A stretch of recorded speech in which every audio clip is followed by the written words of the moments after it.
कटनी मध्य प्रदेश से लालचंद जैन, पूर्व मंडी सचिव कटनी, कह रहे हैं महाराज जी मेरी और अन्य बहुत से अभिभावकों की समस्या है कि आजकल बहुत से लड़के लड़कियों की उम्र कहीं मंगल होने के कारण, कहीं गम गुण मिलान होने के कारण 30 से ज्यादा बढ़ती जा रही है, जो समाज के लिए बहुत बड़ी समस्या है। कहीं शादी की बात चल रही होती है और पंडित जी के पास कुंडली मिलान करने और शादी की लगन यानी तारीख पूछने जाते हैं तो पंडित जी कहते हैं इस कुंडली में मंगल है और कम गुण मिलान हो रहा है। लड़के या लड़कों के नक्षत्र तेज हैं, यहाँ शादी करना उचित नहीं है, जिससे कुछ असमझ लड़के लड़की गलत रास्ते पर चले जाते हैं। महाराज जी उक्त संदर्भ में अपना मार्गदर्शन देंगे। देखिए, मैं तो इस पर बिल्कुल भरोसा नहीं करता।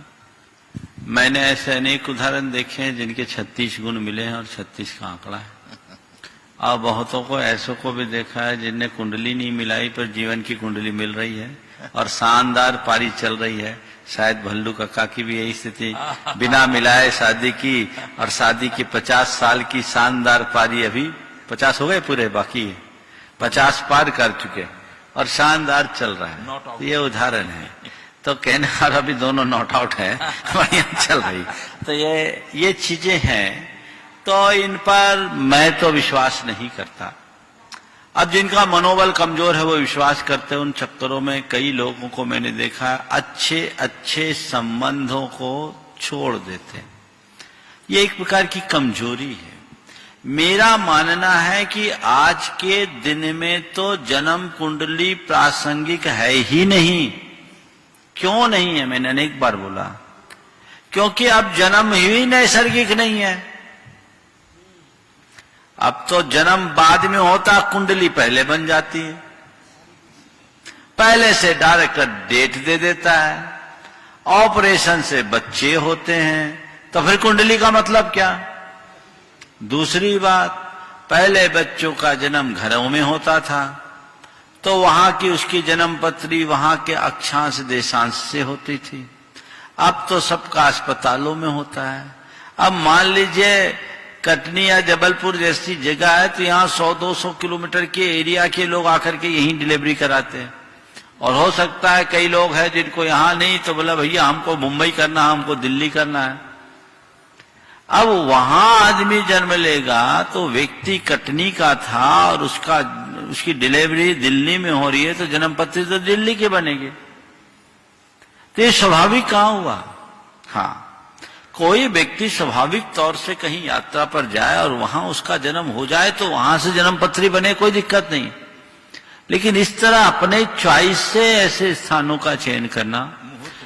फिर दूसरी बात, मान लीजिए एक तारीख में, एक दिन में अगर एक शहर में 1000 बच्चों का जन्म हुआ, मान लो 100 बच्चों का भी जन्म हुआ, एक टाइम पर अगर 100 बच्चों का जन्म हुआ है तो 100 का अक्षांश देशांश मिलाकर उनका इष्टकाल निकाला जाएगा तो सबका एक सा बनेगा। अगर उसी टाइम ड्यूरेशन में हुआ है तो सबकी जन्म पत्री एक हो गई।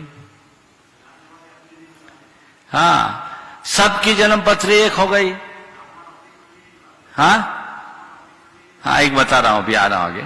सबकी जन्म पत्री एक हो गई।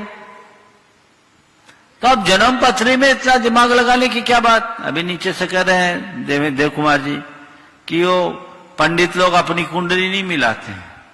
वो तो है ही ऐसा काम। अपनी कुंडली क्यों मिलाए? उनको पता है ज्योतिष है सही, लेकिन अब अप्रासंगिक हो गया। और ये बताओ, कर्म के आगे किसका योग चलता है? रामचंद्र जी का विवाह कितने अच्छे मुहूर्त में किया गया था, और विवाह के बाद ही पासा पलट गया। कहाँ है मुहूर्त? सब धरा रह गया। इसलिए कहते कर्म गति तारे ना ही टरी, योगी वशिष्ठ सम ज्ञानी पंडित, वच बच लगन धरी, कर्म गति तारे ना ही टरी। तीन बातों को हमें ध्यान में रख करके चलना चाहिए और इसी के बल पर अपना क्रम आगे बढ़ाना चाहिए, तभी हमारा सब कुछ करना सार्थक होगा। जिनका मनोबल कमजोर है वो ऐसे ही इंतजार करते रहें।